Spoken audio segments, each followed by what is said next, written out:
coming. My name is Samuel Mural. I teach in the art department here at Landmark.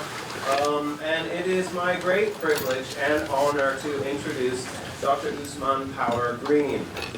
He completed his BA from the University of North Carolina at Chapel Hill and his MA and PhD from the University of Massachusetts Amherst.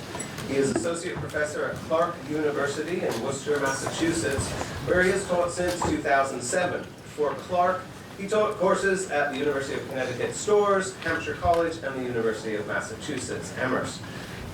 A specialist in African American social and political movements, Professor Power-Greene teaches courses for undergraduates and graduate students on American history with a focus on African American internationalism and comparative social and political movements. His book, Against Wind and Tide, The African American Struggle Against the Colonization Movement, NYU Press, 2014, examines Black Americans' efforts to agitate for equal rights in the North and Midwest in the face of the American Colonization Society's colonization movement, which hoped to compel free blacks to leave the United States for Liberia. His current research projects include a study of Hubert Harrison and the New Negro movement, and an examination of white northern colonizationists. That's a hard word. I practice. And an exploration of African American immigration movements during the 19th century. Welcome, Dr. Power-Greene. I will note that our birthdays are only 2 days apart, and we often end up at the same place near around our birthday, so it's really good to welcome you here, my friend and colleague, Dr. Ousmane Power-Greene. Thank you. Sir.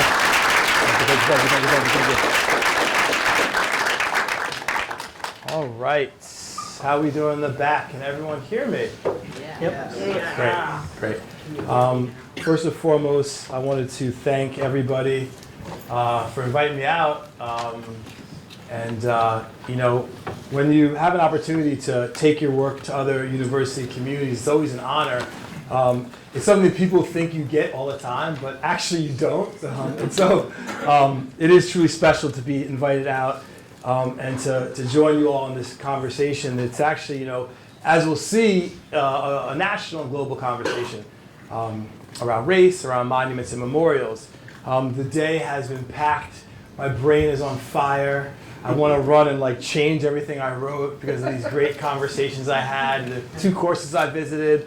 But we will stick to the plan and try to keep it to 45 minutes to allow all of you to sort of react to it, ask me questions, and hopefully engage in a conversation. I have my daughter's watch, and so she's gonna keep me going here.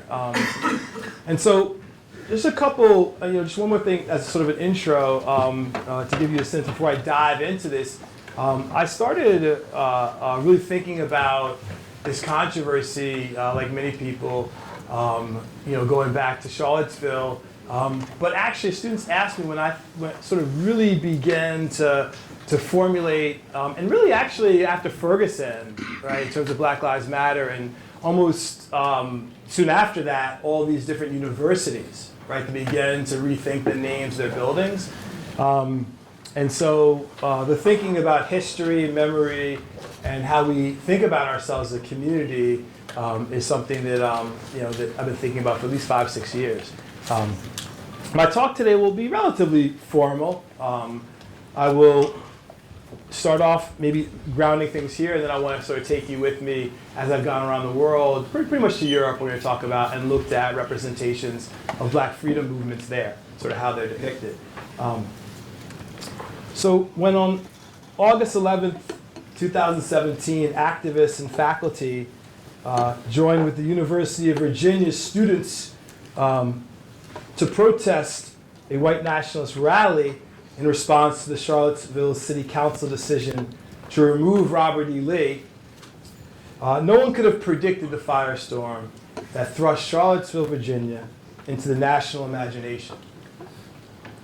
Soon, all across media platforms, television news programs, and the cover of national newspapers Charlottesville joined Ferguson, Missouri as a placeholder for racist violence, this time initiated by a white supremacist rather than a police officer. Why Charlottesville? Right? Who were involved? How should the university have responded?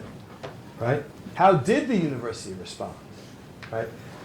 And more importantly for our talk, how should we interpret the response of university presidents, politicians, and other officials from New Haven to Washington, D.C., to New Orleans, who have been confronted by those calling for the removal of statues, memorials representing America's past. Over the past 4 years, I've had the pleasure and privilege of sharing my work on African American social political movements to a global audience. And each time I'm there, so in Paris at a conference recently, and in Germany we'll talk a bit about, everyone wants to, people want to direct the question sort of back to this moment of contestation and memory of representation that sort of, as I said, entered the American sort of and global imagination after Charlottesville. I think people are interested specifically in a variety of sort of questions around, sort of, as I said, how they're created, why they're created, who is involved with creating them. But I'm actually interested in a much larger question, right? I'm interested in the way in which monuments and memorials and different sort of built objects and built structures help to narrate our understanding of the past, right? And so I'm interested in a way with not so much the details of the debate of a given monument and memorial or a statue, but this idea of history and memory, right? So the relationship between what we think about as a historical past and what we think about as a sort of past that's remembered, right? And so even if social, economic, and political conditions in different nations raise these sort of questions about the past and memory and how nations come together, it's usually ideas that animate this struggle. And the struggle against sort of these representations of the past, in this case we're thinking about Charlottesville and Robert E. Lee statue, oftentimes because of other people's ideas about discrimination, violence, or what they may see as the general degradation of their people by the community, right? And so, here this sort of juxtaposed position, photos from the New York Times, right, sort of capture this, I think, in some ways, right? You have demonstrators, some of whom maybe identify as Black Lives Matter demonstrators on one hand, sort of contrasting image here. We were talking about photographs and imagery earlier, but sort of the candle visual, which is much more of a sort of like quiet, you think about it as a very silent sort of way of protesting, contrasted with the bullhorn, right?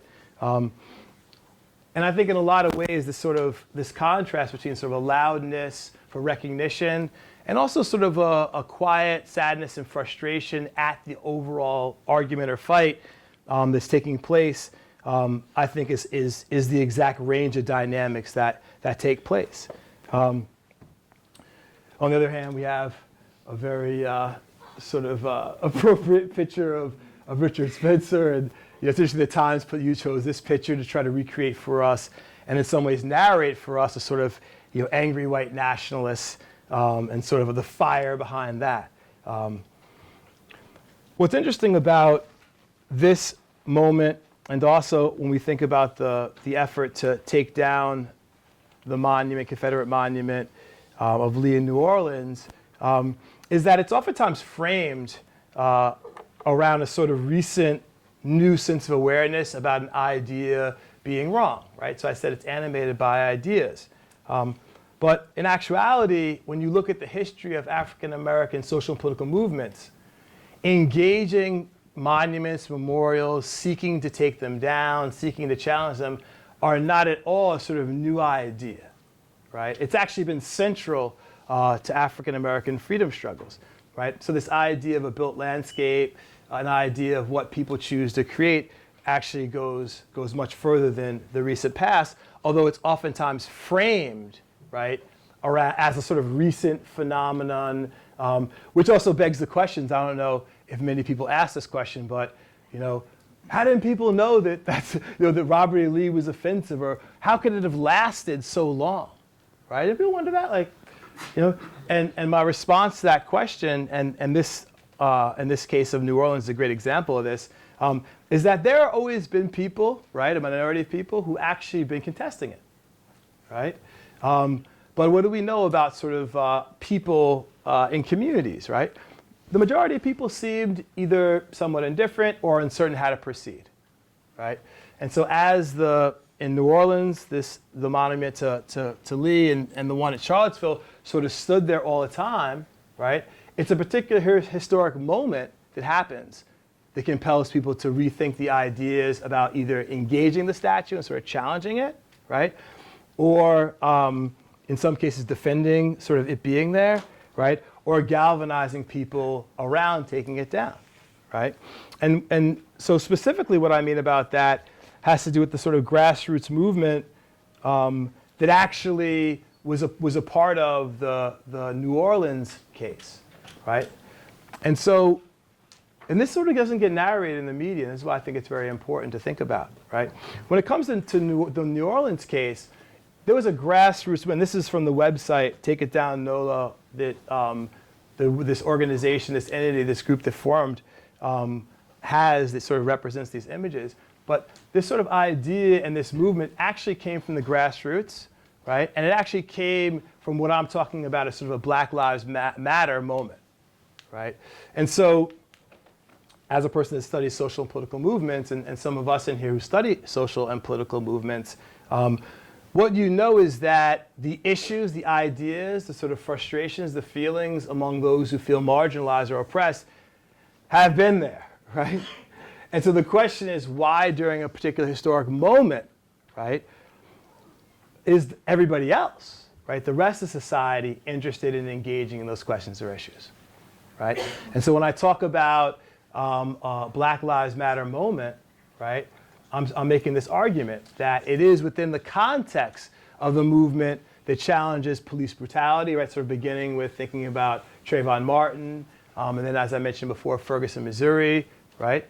The sort of Black Lives Matter movement as a movement to challenge police violence also becomes a site, right? Also is galvanizing people around broader questions of racial inequality and how racial inequality is represented, right? Does that make sense? Right? So it's sort of idea that, yeah, the idea of taking down a statue, the idea that frustrates people about a statue or a monument is there, right? But then social political movements happen. People are sort of energized, right? Even some people who are part of, you know, maybe a person joins, one of these sort of, or goes to a conference probably. So my students were going to Black Lives Matter conferences, and they come home and someone raised the question of a dorm or a school or whatever, and then they're like, yeah, this is something we can engage. See that? This is something we can engage. And so the energy that's generated around, like I said, this sort of bigger question of inequality and police violence, that Black Lives Matter really, sort of becomes the sort of term to describe this more recent social movement, energizes people, particularly college students, and when they get home or they're in their communities, they begin to ask these questions. And I don't know, some of the professors or some of the students in here remember in 2014-15 when sort of Black Lives Matter sort of first hit the sort of mainstream and people were talking. Raise your hand if you remember sort of that moment, the sort of beginning of it. All right, so a good quantity of people, right? So it's so interesting listening to sort of the older, sort of 60s folk and the older heads who are activists, because there was this sort of impression that, oh, what are they talking about? What do they want? There's no real direction, right? There's sort of a critique of not only the sort of format of this social movement, there was almost a lack of acknowledgement, of it as a social movement, but there was also this sense of like, what are they trying to prove? What can they do, right? And then you start seeing the statues topple, right? Then you started seeing, for example, Yale University, that had Calhoun College for the last 60 years, and then it went down, right? And so it's very interesting the way in which, as I said, social movements lead to tremendous, sort of what we think about as like sort of physical changes, right, to spaces that during, the time before, was not something that there was a minority of people who were sort of engaged and involved in, but the broader university community, the broader neighborhood community was not very sort of engaged in seeing something end or taking something down, right? And so this, of course, was one of my arguments I'm making about the sort of significance of Black Lives Matter, right, as a social political movement. Now, in terms of Take It Down NOLA, I actually had a very unique experience with this organization and with the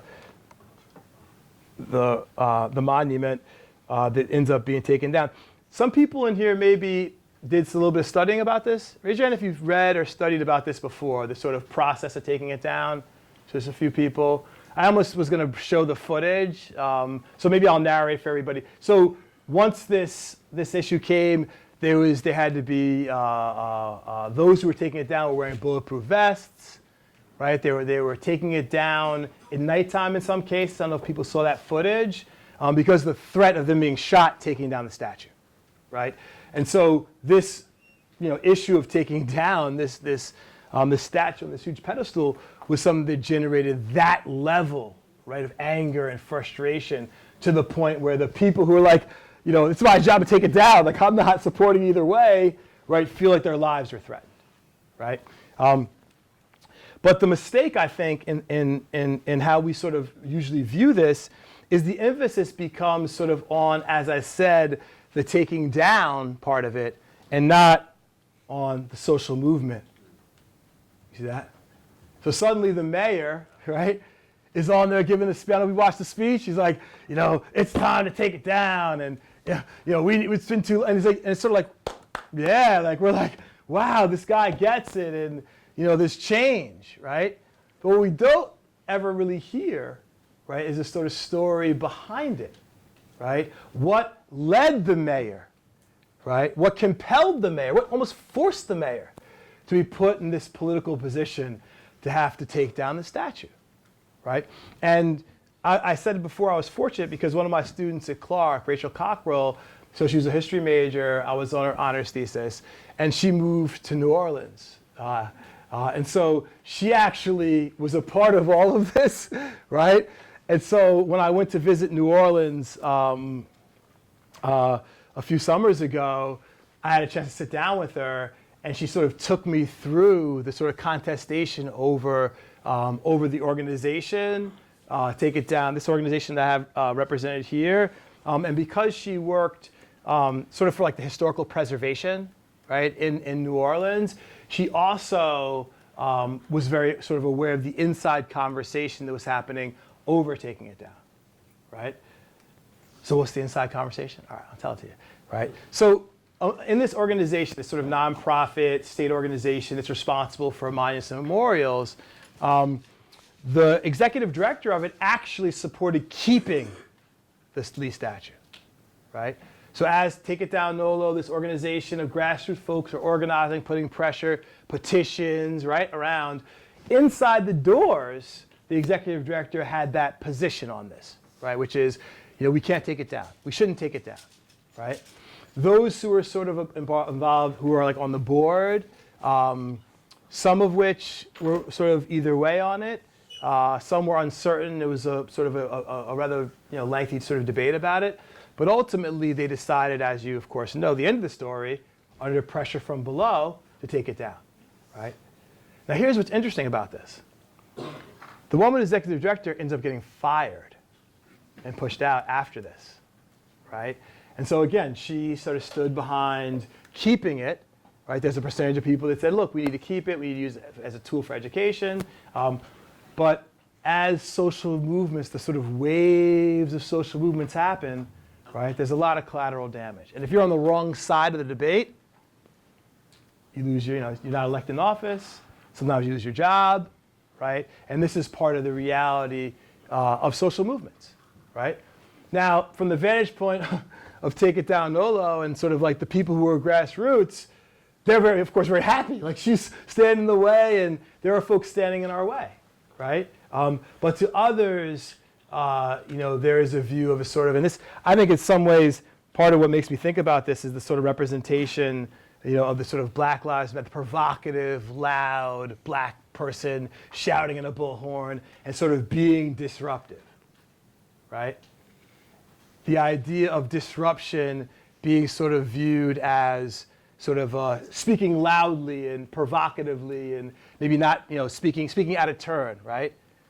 As opposed to sort of being the people to, sit silently, for example, and sort of shrug off or disregard, sort of the challenge to this until your sort of feet are to the fire and you're forced to, right? And so I think it's really interesting the way in which sort of this is represented in the media and the way in which the emphasis becomes about the actual courage of certain people who take down the actual thing versus the sort of way in which those who were involved in the social movement, had sort of sacrificed, themselves and time and really had to generate energy around a monument memorial that other people were just sort of like, oh, it's there, and we're sort of indifferent about, right?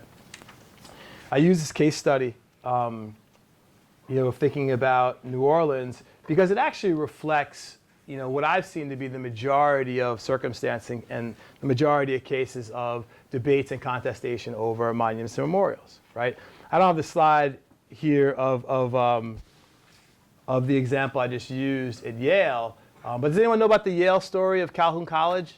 Anyone get that in the media? There was a whole, do you remember that? So there's a whole bunch of examples. Georgetown, do you remember Georgetown University giving reparations for slavery? So Georgetown did that. Holy Cross, I'm in Clark, changed the dorm and had to reckon with it. And same with Yale, right? And so Yale and Calhoun College was forced to reckon with this question of history, memory. I mean, they didn't take down the building, obviously, but this sort of idea of that would be actually interesting. Instead, just sort of taking down nameplates, right? Taking down the name, renaming, right? And that's a great story, a great example. I don't want people to know. I'll just tell it quickly. But in that case, there was a person who worked in the dishwasher, and he had worked in Calhoun College. It's a really interesting story about this idea of grassroots. And he actually, one day, again, students are demonstrating around Black Lives Matter, and he's energized. So he stands on the table and with his broomstick, and he breaks the window out of these like enslaved people with cotton on their head.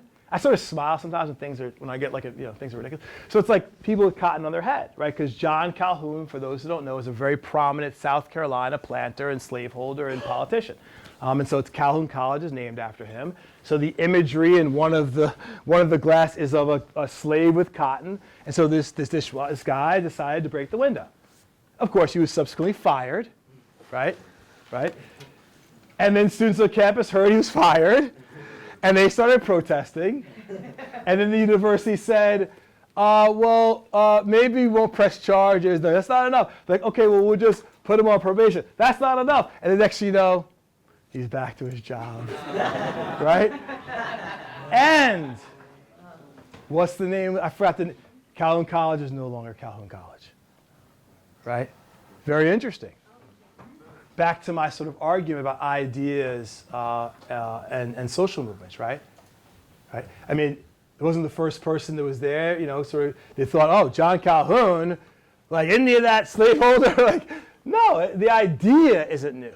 But what happens during social movements, right? People are galvanized, and they begin to act in ways that, that they didn't previously, because they're galvanized by these ideas. And this can lead to all sorts of changes. And when the tide rolls, you got one or two choices. Roll with it or get out of its way, right? And when it comes to university officials, presidents, politicians, etc., we've watched them be fired. We've watched the names of these different entities change. And I mentioned Amherst College, Black Lives Matter on campus. Next thing you know, ain't no more Lord Jeffs. Now they're the Mammoths. I don't know if we know that, but the mascot was changed, right? And so I use all these sort of anecdotes to really sort of animate and to sketch out for us this broader social movement of Black Lives Matter, and the way in which those who were energized by the sort of contradictions that were raised around racial inequality go home and then look around to the built environment and say, well, wait a second, why is that dorm named that? Why is that statue, of Robert E. Lee? Why is there a Confederate flag, on the post at a football game? And suddenly these sort of representations of the past come down, right? And I'm saying that it's only the social movements where that happens, okay? All right, so as I mentioned before, as I travel and I'm engaged in these sort of conversations around monuments and memorials, this is, of course, something that this question of memorialization is actually, a national question and a global question. So I want to sort of talk about a few other examples of the opposite, right? So there is an absence, right? So you have an idea about the past and a memory about the past, right? And so therefore, you raise money, you say Robert E. Lee, hero. You raise money, you build a monument, and then it forever, or at least you hope, is there to sort of represent a sort of an idea, a set of ideas and a history, and depending on how they're posed sometimes. Now African Americans, one of the reasons why African Americans pushed, and this is an example of the Frederick Douglass Monument, for monuments like this one of Douglass, right, was for the same reason, right? And so rather than, so one of the critiques is that sort of like you take things down, well, what goes in its place, perhaps, right? Maybe one asks that question. What do you do? And so this contestation over these monuments goes way back, and also for building them goes way back. So this is the turn of the century when the Douglass Monument was built in Rochester, New York, in order to sort of attempt to do the same thing for this iconic African American figure. There wasn't, in the case of this monument, there wasn't the same sort of contestation in New York and in Rochester over having it. But I did find something very interesting about the sort of utility of using monuments and memorials to narrate the past of a city, right? How many people have been to Rochester? Raise your hand, you've been to Rochester, New York. Okay. Many times. Have you anyone ever seen this statue? You saw it? Oh, sure, I've been there. Yeah, cool. So I went on this tour, because this is what I do, right? So I drive around and do things like this. So I went actually looking for the statue, right? And actually, I was shocked that they moved it, actually, to a park behind a lot of trees with a really nice amphitheater. And so it began to get me to think even more sort of about this question of presence and absence in terms of history and memory, right? So this whole debate's going on. I'm giving talks about sort of the Confederate statues, and I'm sort of also asking the question about debates over monuments and memorials. And then I go to one that's like sort of the safest in the sense of Douglass being sort of an iconic figure. Not that he doesn't have contradictions, but I sort of figured where there wasn't a debate over it or over to remove it. But what happened? It got moved. It got moved anyway, not in a sort of prominent, I kept trying to figure out exactly where this image was, and my GPS took me to a place, and then eventually I found it, but it got moved out of the sort of city center to the side to like a park, where it's like literally there's trees all around, so you lose the sort of grandeur. You have to actually go in and, oh yeah, it's up there, right? And so even when you have these more stable sort of monuments for African American figures, it's very interesting the way in which, even without a contestation over the idea, in other words, no one disagrees that Douglass is important to Rochester. It's very interesting how the sort of, I wonder if people even know it used to be somewhere different. Do you know what I mean? Like, if we're even aware that it used to be downtown and it used to be more of a prominent representation of an idea about Rochester and the association with Douglass, right? Another example, a sort of famous example, which was this image that this never actually became the mural, so we've kind of moved it to murals a bit and talk about them for a couple minutes. It actually never, but Mike Allowitz was commissioned to do a mural of Harriet Tubman in Baltimore, right? Some of us are from Baltimore. It was an African-American group that wanted to, sort of in Baltimore to represent Tubman. So he presented this. So he's a white artist, and he was sort of commissioned to do it. He's very prominent. He was prominent. And this is what he presented. And interestingly, this sort of mostly African-American board that commissioned them actually rejected the statue, wanted them to change the mural, and wanted them to change it. Why do you think they wanted to change it, right? Can we say? What do you think? The gun. Yeah. That was literally, it's like, Baltimore has too much gun violence. We need to, we don't want to have this iconic figure represented with this gun. And so suddenly, what potentially could, may have been a sort of mural that attempts to deal with this question of history, because Harriet Tubman did, use guns when she needed to, and I don't know if people saw the film Harriet, but she has she has a pistol in that film, not so much the long gun, but how we want to remember Tubman, right, may depart from the history of who Tubman was, the 3 biographies in the movie, right? So this contestation over history and memory, representation, the ideas we have about how we want to narrate, right, tell a story, narrate, right, a story of either, of African American history, right, of the history of the Confederacy, right, this contestation over how we narrate that story, right, and the importance people have, right, that serious about how the story will be narrated in this idea that through that mural or that monument for the future, we'll be able to have a narrative that is one that fits our ideas about the event, right? So you have Lee, right? I mean, what's the story for our art students that's being told? I don't even know. Maybe our students probably know better. We can get into it later. But you want a story that's dignified, perhaps. Maybe why is this one? It's like sort of these sort of poses, the choices that are made for the final piece, right? All of this is attempting to narrate something, right? And Douglas, of course, the hand out, right? The sort of posing of Douglas attempts to narrate a story. And Michael Allowitz is trying to narrate a story too, right? With this mural. Very specific. It's kind of obvious what story is, right? I mean, maybe we don't see, maybe there's people here, maybe. With students, I've in the slave ship, perhaps, we've talked about, and maybe factories over here, right? One can go online and look at this and sort of analyze it longer. But my point is, this is the artistic rendition, this trying to narrate based on reading books, a story about Tubman. I had the wonderful, wonderful pleasure of working with a student at Landmark named Johnny Thomas. I think he's coming here soon, but he's a former student of Landmark College, to do a mini documentary on this statue in Florence, Mass, where I live, right? And so this is the Statue statue. If you ever go to Northampton, Florence is a section of Northampton in Massachusetts, and basically, after Rodney King, actually, you want to know so this is like the early 90s, there was an organization that was created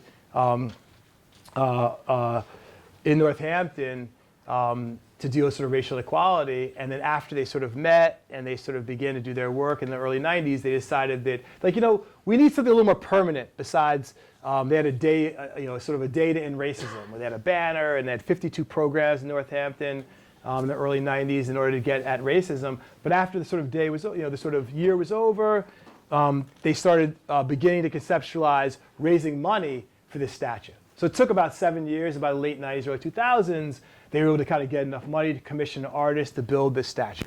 Yeah? What is that? This is Sojourner Truth, right? Anyway, that's a whole other lecture about Sojourner Truth. So look Sojourner Truth up. So anyway, Sojourner Truth, the abolitionist, woman rights activist, lived in Florence, lived in Northampton. And she lived in this community. Her house is actually, I take the kids on tour sometimes, and we walk down, it's like down the block. They found the house just within the last year and a half, because when the house was bought, they knew on the map, the old map, where it was, but they couldn't figure out which one. But the house that she had lived in was bought, and when they renovated it, they found a house within the house.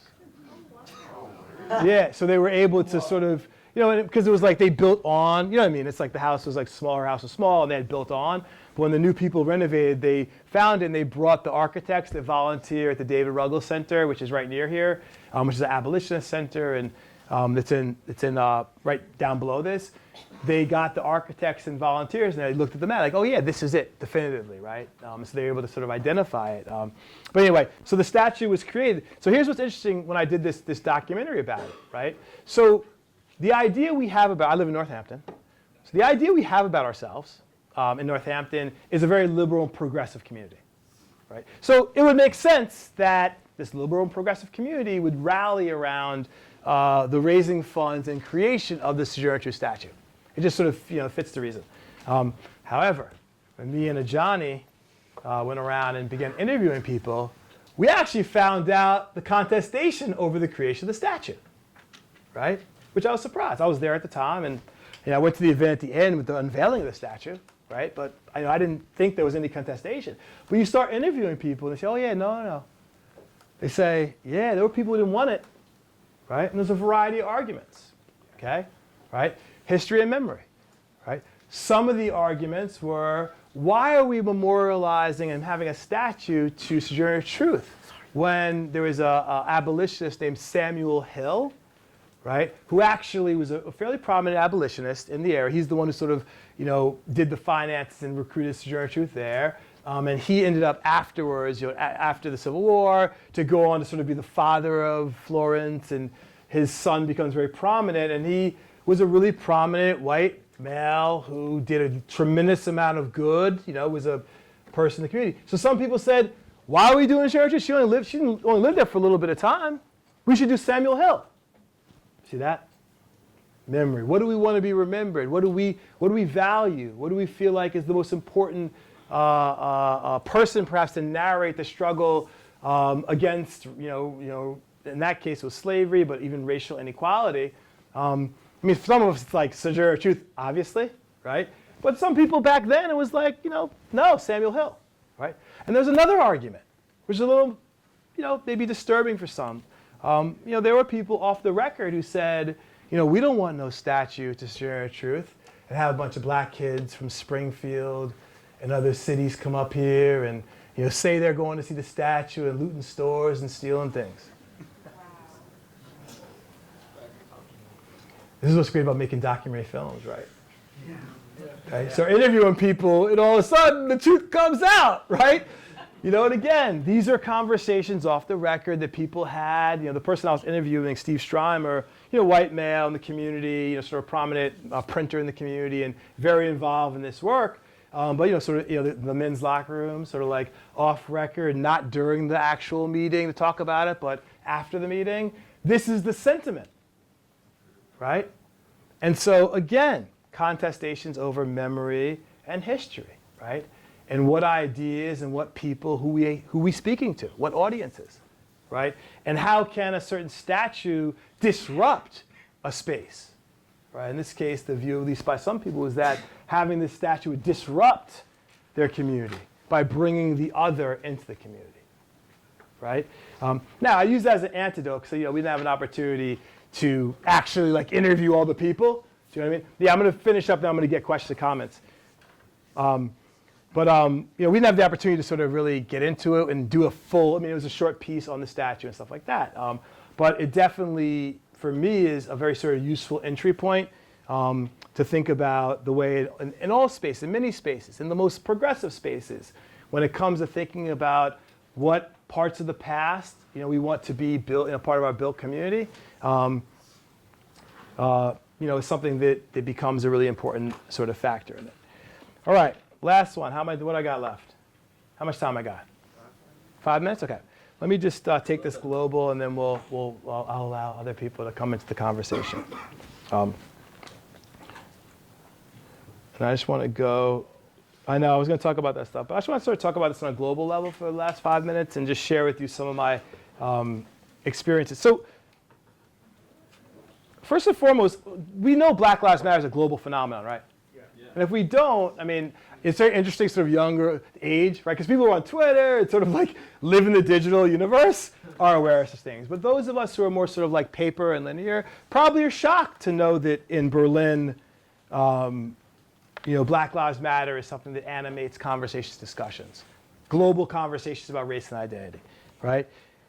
I met someone from France in one of the classes, but this is an image of Black Lives Matter rally in Paris, and those who have been to Ireland, to Dublin, right? You have Black Lives Matter rallies throughout, right? So the global contestation and question over memory and history is something that's animated by this struggle. It's something that when I'm in Germany and I'm in France, students are asking me and talking about, right? They're talking about not the movement, but representations of people, right, in their university communities who are associated with the slave trade, for example, when, being in France, right, or when I was in Liverpool, England, right? And so it's very interesting the way in which there's a sort of global conversation which is sort of interestingly influenced, right, by sort of Black Lives Matter in the United States and how it becomes a part of this global conversation. I'm going to fast forward through this. So I want to talk about the wall. Anyone been to Belfast, to Northern Ireland at all? When I was in Northern Ireland, I'm fortunate. I have a PhD student. Faculty who are here know about having PhD students. My PhD student's from Belfast.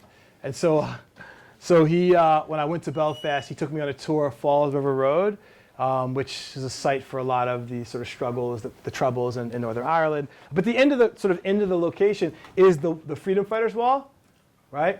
And so we think about murals. So these are photos from when I was there.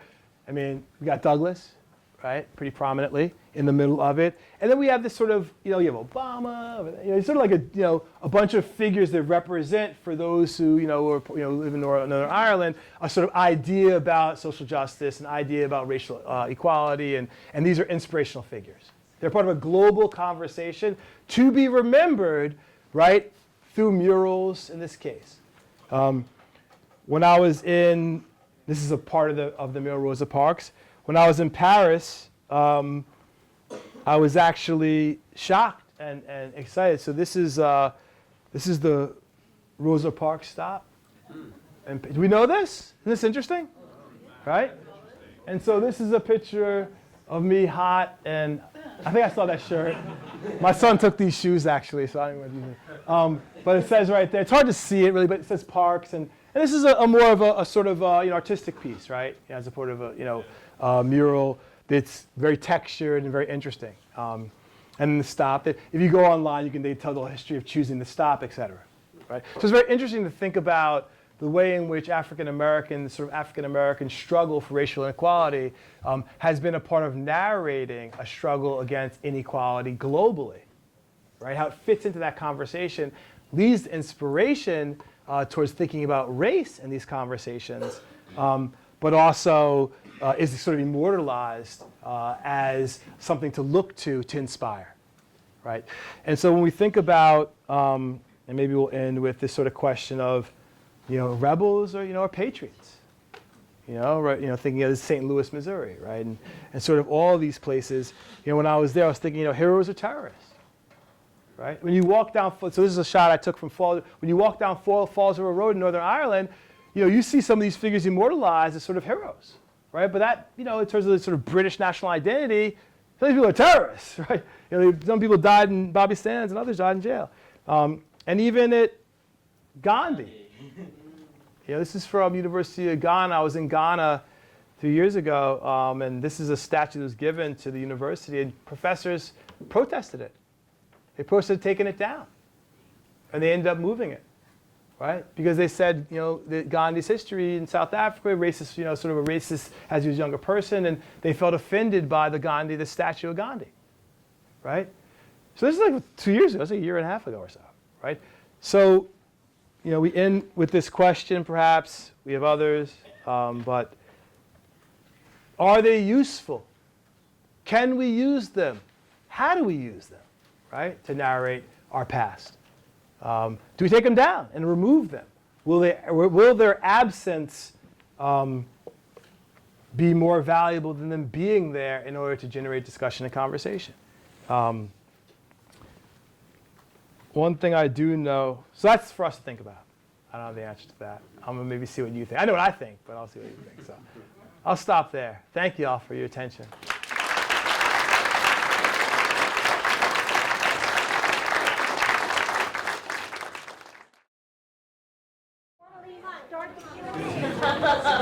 Questions, comments? Go this direction, maybe? Hi, we'll start here, and then we'll go this way. What are your thoughts on the Afrofuturist? Oh, yeah. So maybe be more specific. My thoughts sort of like, is it like generally speaking, or I think it's fantastic. I'm all about sort of just your opinion and perspective on it. Yeah, so I'll just say quick. So I do a lecture. I don't do a lecture. I guess I've done 2 lectures. I've been asked on Black Panther, the film. And so when I did the lecture on Black Panther, it was to students and faculty. I actually did a lot of more research on the sort of relationship between Black Panther, the film, and Afrofuturism. And so I learned a lot about Afrofuturism. For those who don't know Afrofuturism, it's sort of this idea, sort of literature, how would you say, literature, art, oftentimes comic book, graphic novels, cartoons that imagine a future where perhaps racism, race inequality doesn't exist, and also tends to be maybe a person of color, oftentimes female, women. Black woman is sort of in a position as a superhero or in charge, and so it's and so in my talk, what I did was I took it back to W.B. Du Bois and his early short story, The Comet, and Pauline Hopkins, and sort of looking at this tradition of African American writers actually writing what we think about as Afrofuturism, but in the beginning of the turn of the century, right? And so there's a long sort of tradition of utilizing sci-fi and sort of imagination in order to deal with racial inequality, you know. And so One Blood, I don't know if faculty read that by Pauline Hopkins, but people, if you read it, you'll see like, wow, this sounds exactly like Black Panther, the movie. Like literally, you'll be like, wait, East Africa, country with super. So it's actually really, really interesting to think about that. So I can keep going, but I'm going to go here. I'm going to go that way and then come back that way. Yeah.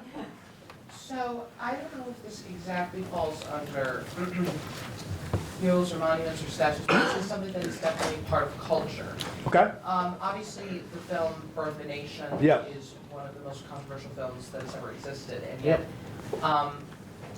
nobody seems to be protesting that or doing anything about it because it obviously is a learning tool.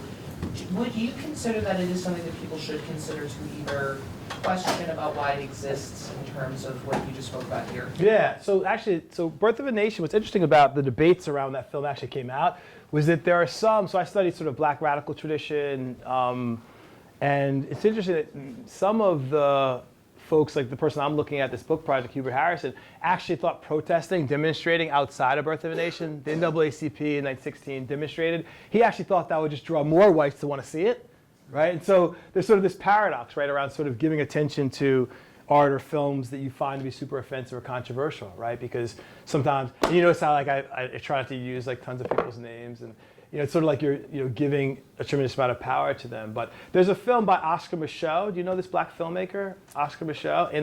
Write this down. Enemy at the Gates. And Oscar Micheaux made a film that's like a response to Birth of the Nation. That I think it wasn't a film that was like widely circulated, but it's been remastered. And DJ Spooky, who is been around for a long time, but he's a DJ. He did the remastering of it, of Enemy of the Gates. And so that kind of shows you one way to respond to films or art that you find offensive or you hate. Make better films, I think. But all right, other comments? There was over here. Okay, I'll go back this way. Yes. We'll go that way. Yeah, no, go ahead. You're next. Yeah. When you brought up that fact that they had, well, I was shocked when I saw that there was the Black Lives Matter movement has spread all across the world to places like Europe, and when the fact that it's really, for comparison, it's really taking the world by shock, like the French Revolution did. Yeah. Just a comment. Yeah, and actually African American social political movements. So I just finished an edited collection on 19th century Black internationalism. And this edited collection, all 9 of our chapters, we look at Black Americans in the 19th century who went abroad during the abolition movement and other to build these global connections in the 19th century, right? So 1850s, 40s, 50s. And so this sort of network of Europeans interacting with Black Americans around racial justice, it goes way back. Right, so I also heard that Martin Luther King Jr. His name was inspired by the German reformer Martin Luther. It's very true, and King's a global figure that traveled also and really sort of spread the word. I know very well about Martin Luther. I thought there was a hand over here. Was there a question over here, or should we go to the back? Yeah, hi.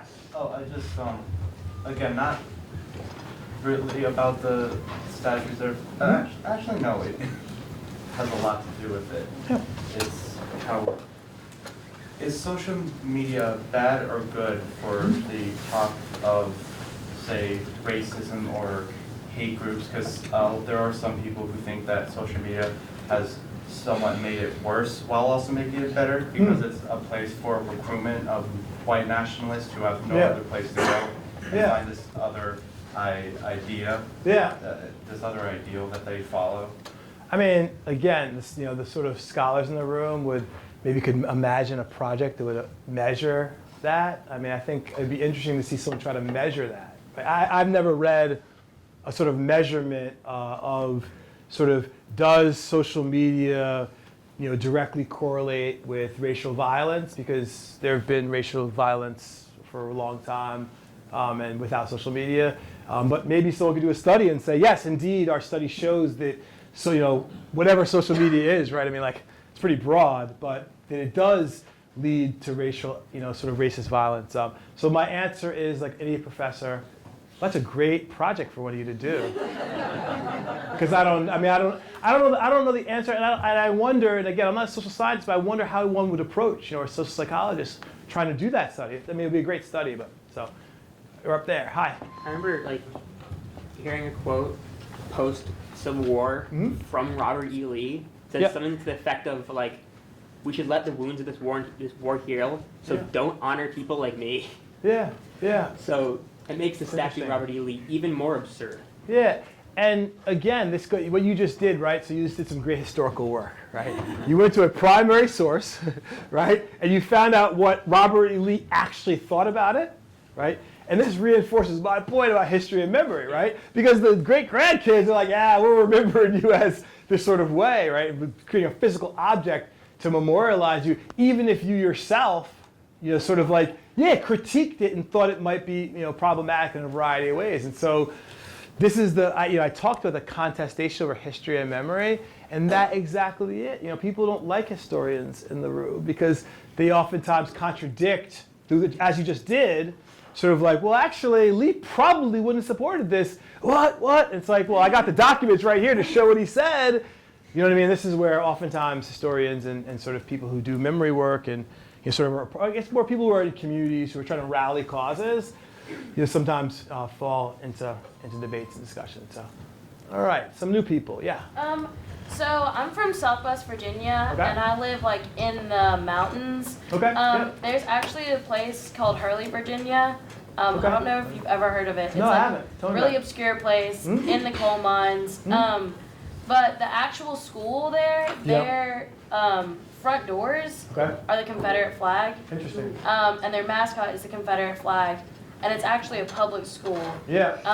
And I know like there's been a movement like across the nation, like some schools have even banned wearing the Confederate flag to school. Like usually I don't know. lose to ACLU. It's just interesting to me how like there's still like public institutions that are allowing that. And this is actually, I'm so glad you brought that up because part of what my conversation with students was about was people push me on that, like, oh, should we take it all down? I say, I really feel like you and I, we can have a value, like I'm pretty capable to criticize it, right? And say, I disagree with the door. I think they're offensive, I hate them. But in terms of like our role to like, to take change the paint, I mean, for me, I feel like communities need to come together and ask themselves, is this how we want to be represented? Right? Not, does a professor or someone who's from, but like, is this really what we want to be represented? Because this is what people think. And if the answer is yes, you're like, great, I know what school not to go to. I want everyone to wear a thing and say, I believe that black people are bad. Like, imagine that world where you sort of had clarity on, where people stood. And I think that the challenge is, and it's about power, right? I mean, the reality is there may be people in that same community who every time they walk on that door, they feel totally offended, black, white, whatever, right? And the question that goes back to statues is, what animates an earnest discussion, debate, contestation over having them? Now, if you went and spray painted an American flag over it, you may get suspended, you may get arrested, but you generate energy. You generate energy, and sometimes faculty are like, please, professor. But activism isn't pretty, and it makes people upset and offends people, but it generates conversation, like breaking the window in Yale. And you know what? Sometimes at the end of the conversation, people say, well, actually, I agree with it. It offends me. There was a question there, and then we're coming back to new people, and then there. Yeah. So I think up there, yeah. Yep. Well, as I'm sure you know, the South is changing demographically. It's becoming larger and some might say more liberal. So I'm wondering to what extent your work explores, or if anyone else, is on your radar, exploring how that change figures into these debates. And I find it particularly interesting given the example you gave from Massachusetts. Concerning, I think, as Northerners, I think we have a tendency to dismiss, well, of course they're racist, it's the South. It's my favorite part of my classes, professors, is to talk about Halloween in Massachusetts and all of the Ku Klux Klan outfits that people wear, and inevitably there's usually one story. Let me talk about that for a second, specifically with the Paper City Monument. So one of the examples in New Orleans, for example, in terms of changing, is the effort to replace, right? Everyone's like, oh, the statues. Well, what do we want to have, right? And so not only when I was in New Orleans, for example, Southern city, right, prominent city, did I see Solomon Northrop. There's much more visual built monuments for African Americans in the last 5 years than was there previously. And so, as you said, I mean, determining sort of notion of progressive or liberal or not, that's a little more tricky. But what we do see in this moment is the sort of more built objects and sort of monuments that reflect African American history in New Orleans. The Paper City Monument Project is a brilliant example how to respond to people who say, like, who want to focus on the on sort of like what's there and what is sort of contested. And this project is, as it describes, imagine new monuments, right? So what they do is they make these posters. So they make they put them in these historic places as a way to represent those places, right? And so you sort of look at them, right? And you get, let me just go down and see if I can. Yeah. So this has like the sites where you can go travel through New Orleans to see these different paper monuments, right? So you have an intersection of the digital sort of generation, digital world. Also, all of us, so to be able to make, anyone can make one of these paper monuments. You need an artist partner with a person to do historical research. And you come together, you propose it, and they give out grants, and you make them, and they print them, and they put them places, right? So I think that this is, I don't know if it's progressive, but this is an example of the way in which people have responded to the controversy. But does anyone know that? No, because what? We only pay attention to the controversy, and then we're done. Half of us don't care either way. But if you do actually want to know what's happening, go to New Orleans, ask people, and find out. There's a lot of pretty interesting things happening. I think it was one of the person who hadn't asked the question yet, and then I'm going to get repeat questions. There's two people. Okay, new person there, and then new person there, and then I'm going to come back to you too. Yeah. So my question is, like, a lot of those monuments and everything you showed. You kind of talked about how they represent how those people want to be perceived. Remembered. Yeah, remembered and everything like that. Do you think sometimes like people fly those symbols, not trying to like they want it to represent something that it doesn't actually. Yeah. Because there have been people that argue that when they fly the Confederate flag, they're not doing it because they're just like, being against black people, doing it to represent the relatives that fought in the Civil War and stuff like that. Yeah, and I have a very simple response to that. So first of all, what state are you from? You're from North Carolina. Fly the North Carolina flag. If you're into history, why fly the rebel battle flag? Fly your Confederacy, right? But you don't want to do that, right? Because you want to represent that because it means something deeper. Let's be honest. Do you know what I mean? So I think this sort of hiding behind the idea of like Southern identity is just, you're lying to yourself. You know what I mean? You may not be aware, you know, as a younger person, for example, high school students, say you wear Confederate, you like the colors, you think it's kind of cool. You sort of may not be aware, but the question is not at that moment. The question is when someone confronts you and points out this history and shows it to you, how you respond, right? And I also say like, hey, just why don't you convince all the neo-Nazis and nationalists to stop flying the flag, and then we maybe get it back to some notion of, you know, it's like it becomes representative of a sort of set of ideas when people who have those ideas continue to use it as a representation of that, as a way to intimidate people, right? So in and of itself, we're talking about this with sort of the Nazi symbol, right? I mean, in and of itself, symbols are representative of any era, right? In any particular moment and what you project onto them, right? And so, you know, that's my thoughts on it, you know? So, all right, yeah, question there, and then you two are up next. Yeah. I'm from Hawaii, and I'd heard about the controversy about the statues and about the Confederate flag and stuff, but I never really paid much attention to it because it wasn't really taught that much in school. I think we went over it like once in elementary school, and plus we don't really have any of the statues. But after, I didn't even think that it was still like discussed much on the mainland.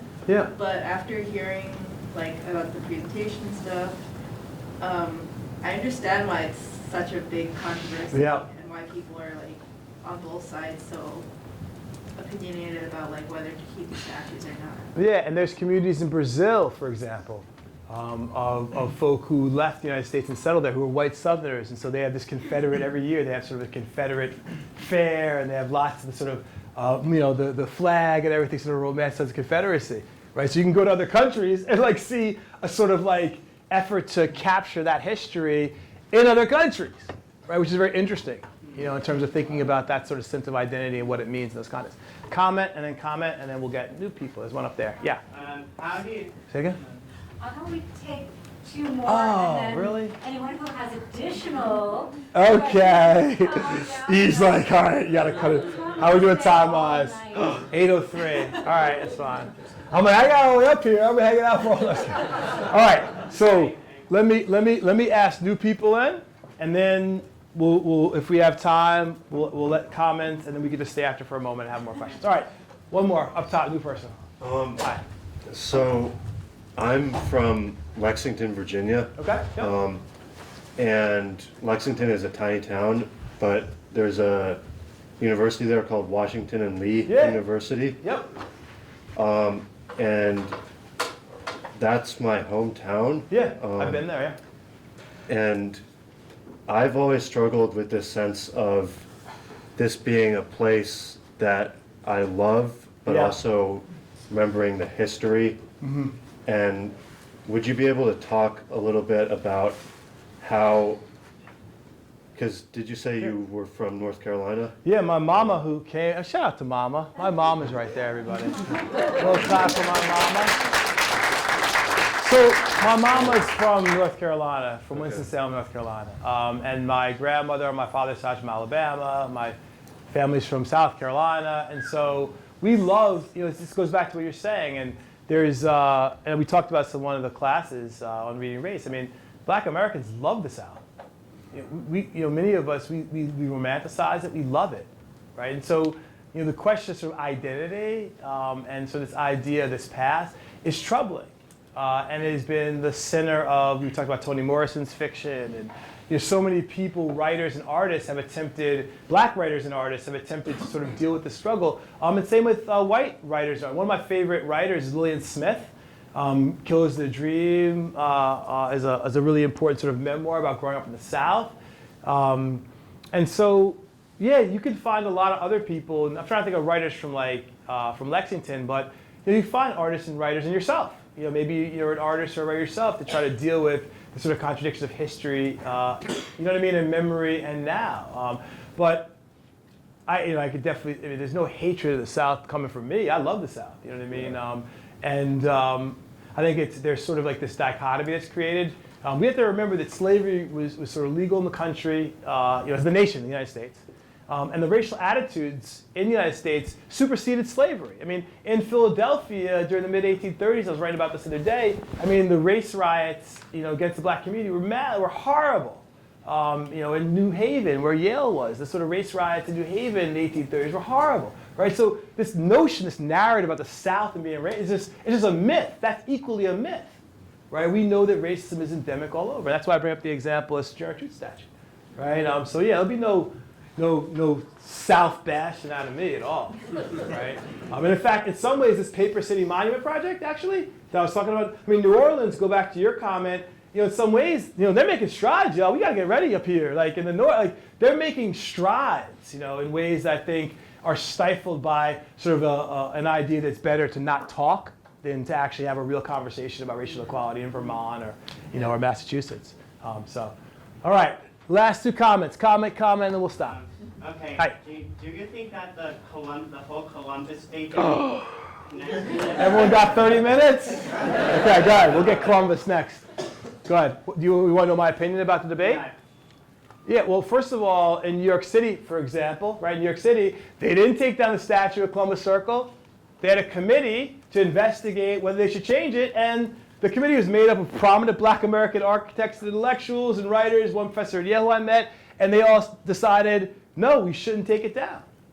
We should keep it. Interesting. Right? So that's another lecture and a conversation. Every time I drive Columbus Highway, I'm coming north on 95. You see it? Say Columbus Highway when you drive on 95 north onto 91. So next time you're driving north from New York on 91, look where it says Columbus Highway and ask yourself, like, how long will that be there, right? Because Columbus has been going down, right? And again, Columbus is a new phenomenon, right? It's like 30s or Roosevelt. I mean, it's not like it's been around forever, right? But that goes. I'm at Columbia right now, University, and so I'm like, really like, sort of like I wrote this, anyway, that's all the conversation. Sort of the critique of like Columbia University. That used to be King's College or something like that. Before in the 1790s, they decided to change it to Columbia after, so like even the history of Columbia is rooted in history and an idea of Christopher Columbus, not a reality of Christopher Columbus. I think it was either King's College, I think. So it was like, royalty, so the new country, you gotta get rid of it, right? But I mean, can we think of something else? But instead it becomes Columbus. Yeah, comment. Last comment, you get the last word. I also wanted to add to you, I love the South. I wanted to actually add that it's even not that politically, like people associate racism with conservatism. I actually met some liberal racists. Okay. In Vermont. Like, yeah, maybe. No, but maybe.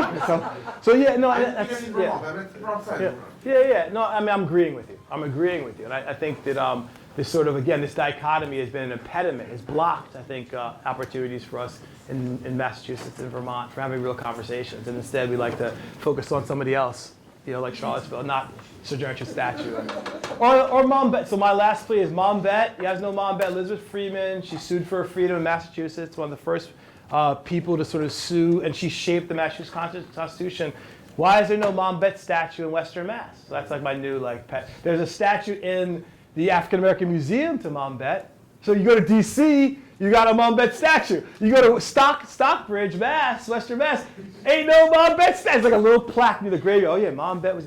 I'm like, yo, what's up? So I've been I did like a little mini documentary out there with a friend, sort of in the house where Mom Bet was.